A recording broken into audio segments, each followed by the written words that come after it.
بسم اللہ الرحمن الرحیم۔ السلام علیکم معزز طلباء کرام، آپ سب کیسے ہیں؟ آج ہم مؤطا امام محمد کے سبق نمبر 267 کو پڑھیں گے۔ آج کے ہمارے سبق کا عنوان ہے بہت سے آدمیوں کا مل کر قتل کرنے کا بیان۔ آج کے سبق میں ہم باب النفر یجتمعون علی قتل واحد سے ہم نے آغاز کرنا ہے کہ یہ باب ہے اس بہت سے لوگوں کے حوالے سے جو مل کر ایک قتل پر جمع ہوتے ہیں۔ تو مطلب اب یہ کہ ان کا قصاص کیسے لیا جائے گا، کیونکہ قاتلین ہیں، قاتل تو ہے نہیں، بہت سے قاتل ہیں اور مقتول ایک ہے۔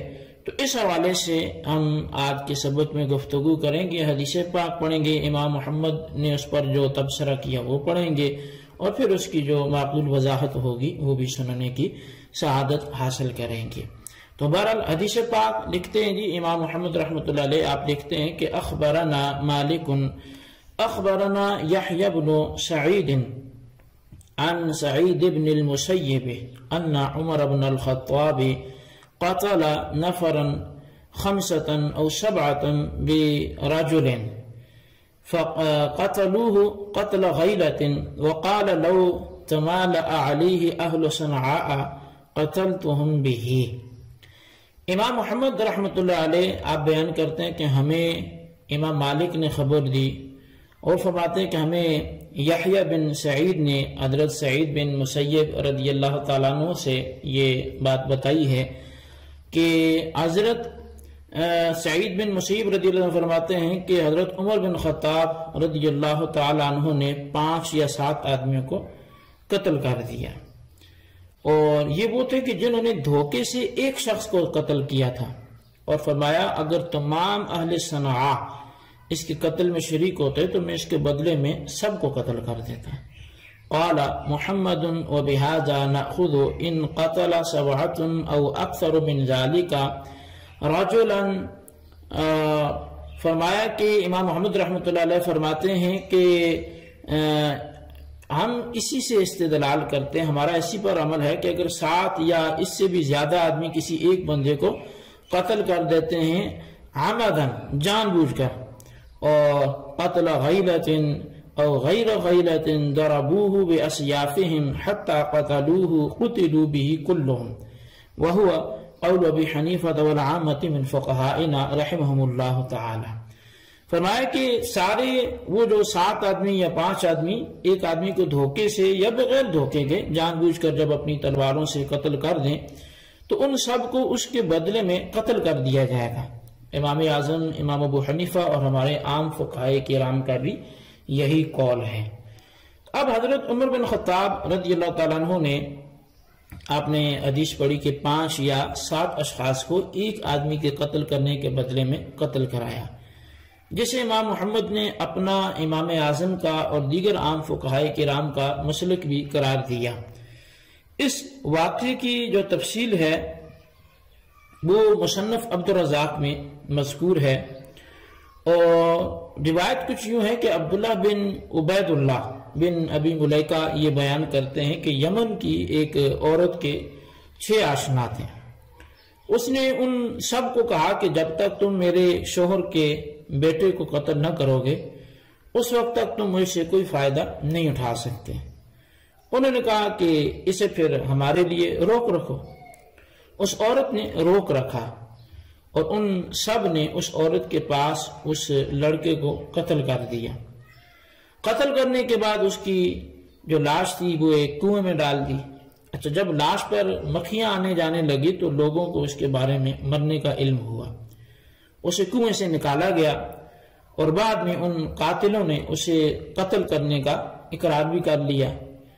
تو یعلا بن امیہ جو گورنر یمن تھے انہوں نے یہ سارا واقعہ لکھ کر حضرت عمر بن خطاب رضی اللہ تعالیٰ عنہ کے پاس بھیجا۔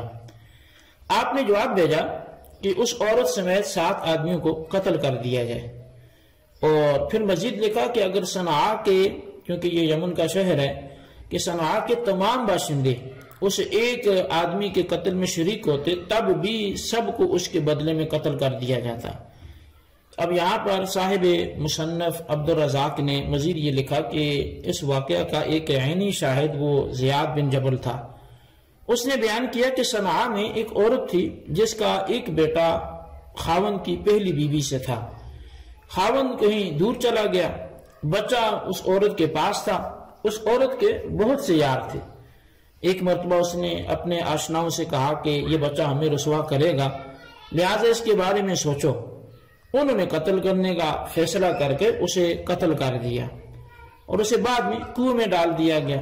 جب اس عورت کو لڑکا نظر نہ آیا تو وہ گدھے پر سوار ہو کر صنعاء میں اسے تلاش کرنے نکل پڑی اور کہتی پھرتی تھی، اے اللہ، بچے کا جو نام تھا وہ اصیل تھا تو اس کے نام سے اسے پکارتی کہ اصیل کا قاتل مخفی نہ رہے۔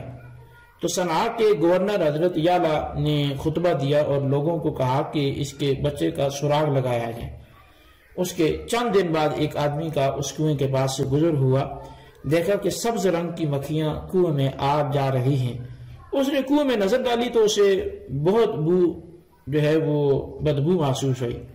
وہ گورنر یعلا بن مرہ کے پاس آیا اور کہنے لگا کہ جس بچے کی تلاش کا آپ نے حکم دیا تھا وہ تو فلاں کنویں میں اس کی لاش پڑی معلوم ہوتی ہے۔ چنانچہ حضرت یعلا کچھ لوگوں کے ساتھ لے کر اس کنویں کی طرف روانہ ہوئے۔ جب وہاں پہنچے تو اس عورت کا ایک دوست جو قتل میں شریک تھا اس نے کہا کہ مجھے کنویں میں اتارو۔ جب وہ رسی کے ذریعے اتارا گیا اس نے چالاکی سے بچے کی لاش کنویں کی ریت مٹی میں دبا دی، پھر آواز دی کہ مجھے باہر نکالو۔ باہر نکالا تو دریافت کرنے پر کہنے لگا مجھے کوئی چیز نظر نہیں آئی۔ لوگوں نے کہا ابھی جو بدبو آ رہی تھی وہ اب ختم ہو گئی ہے۔ ایک اور آدمی نے کہا کہ مجھے کنویں میں اتارو۔ چنانچہ رسی کے ذریعے اب اسے دوسرے کو اتارا گیا تو کنویں میں سے ریت مٹی کے نیچے دبے بچے کو نکالا اور باہر لے آیا۔ اب شخص نے قتل کا اعتراف کر لیا جو پہلے کنویں میں اترا تھا۔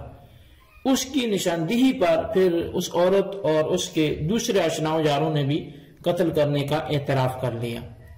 حضرت یعلا جو گورنر تھے انہوں نے صنعاء کے جو گورنر تھے انہوں نے یہ واقعہ حضرت عمر بن خطاب رضی اللہ تعالیٰ عنہ جو کہ امیر المومنین تھے ان کو لکھ کر بھیجا تو آپ نے جواباً یہ لکھا کہ ان سب کو قصاص میں قتل کر دیا جائے۔ کہ یہاں تک مصنف عبدالرزاق کے حوالے سے جو خلاصہ تھا وہ یہاں پہ آ کے مکمل ہوا۔ اب کتب حدیث میں ایک آدمی کے قتل کرنے میں شریک 7 آدمیوں کو قتل کر دینے کی صراحت تو موجود ہے، لیکن کیا ورثاء کو یہ اختیار بھی ہے کہ ان میں سے بعض کو قتل اور بعض سے دیت لے کر چھوڑ دیں اور بعض کو دیت بھی معاف کر سکتے ہیں؟ تو اس کے متعلق جو ہے وہ ابن سیرین سے روایت ہے کہ آپ میں سے کوئی اس میں کوئی حرج نہیں سمجھتے تھے کہ ایک آدمی کو 2 آدمی مل کے قتل کریں اور یہ کہ اس کے ورثاء ان میں سے ایک کو قتل کر دیں اور دوسرے سے دیت لے لیں۔ اسی طرح امام شعبی سے ایک ایسے شخص کے بارے میں منقول ہے کہ اگر اس شخص کو بہت سے لوگوں نے مل کر قتل کر دیا تو ان قاتلوں کا معاملہ مقتول کے اولیاء پر چھوڑ دیا جائے گا، وہ ان میں سے جسے چاہیں قتل کریں اور جسے چاہیں معاف کر دیں۔ تو اسی طرح ابراہیم کہتے ہیں مصنف عبدالرزاق کے حوالے سے یہ روایت موجود ہے کہ اگر ایک جماعت مل کر ایک شخص کو قتل کر دیتی ہے تو اس مقتول کے اولیاء کو اختیار ہے ان میں سے جسے چاہیں قتل کر دیں، جسے چاہیں معاف کر دیں اور جن سے چاہیں دیت لے لیں۔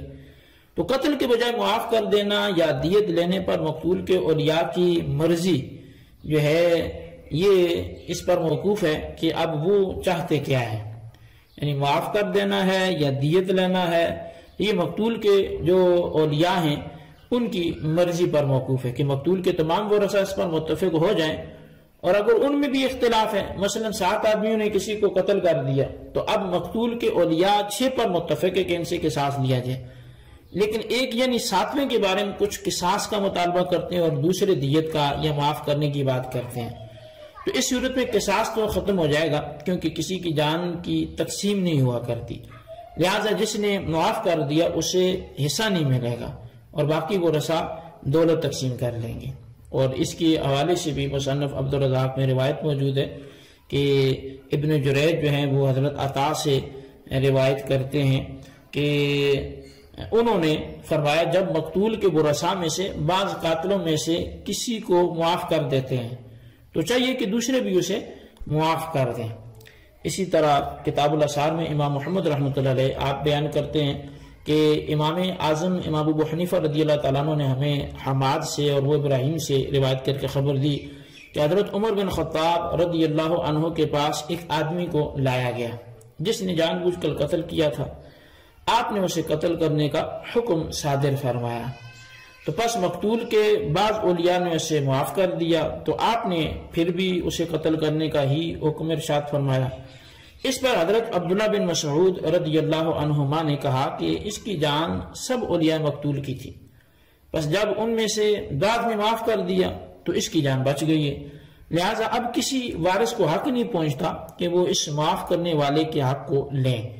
آپ نے پوچھا تو پھر آپ کی رائے کیا ہے؟ تو وہ فرمانے لگے کہ میری رائے یہ ہے کہ اس کی دیت اس کے مال میں ہوگی اور معاف کر دینے والوں کا حق اس دیت میں نہیں رہے گا۔ حضرت عمر رضی اللہ تعالیٰ عنہ نے فرمایا کہ میری بھی یہی رائے ہے، اور امام اعظم امام ابو حنیفہ رضی اللہ تعالیٰ عنہ کا قول وہ اسی کے مطابق ہے۔ تو بہرحال اس سے معلوم یہ ہوا کہ مقتول کے اولیاء کو قاتلوں میں سے جسے چاہیں وہ ہے وہ معاف کر دیں یا قصاص کے بدلے میں وہ دیت وصول کریں، یہ ان کو اختیار ہے، اور شرط یہ ہے کہ فیصلہ ان سب کا متفقہ ہو، اور اگر قصاص میں اختلاف پڑ گیا تو اب قصاص نہیں لیا جائے گا بلکہ اس کے بجائے دیت ہوگی، اور یہ دیت قاتل کے مال سے وصول کی جائے گی۔ اور جو اختلاف کر رہا تھا معاف کر دینے کا، تو جب دیت یا یہ جو اسے توان دیا جائے گا تو یہ پھر وہ جس نے معاف کیا تھا وہ اس سے حصہ نہیں لے گا، باقی لوگ اس سے تقسیم کر لیں گے۔ تو بہرحال قصاص کے لیے ضروری ہے کہ وہ مقتول کے تمام ورثاء اس قصاص لینے پر آمادہ ہوں، ورنہ قصاص نہیں لیا جائے گا۔ یہ ہمارا آج کا سبق تھا، جس کو اچھی طرح سمجھیں، اس کے خلاصے کو اپنے رجسٹر پر ضرور لکھیں۔ اللہ تعالیٰ سے دعا کرتے ہیں جو ہم نے پڑھا سنا سے یاد رکھنے کی توفیق نصیب فرمائے، آمین بجاہ النبی الامین صلی اللہ علیہ وسلم۔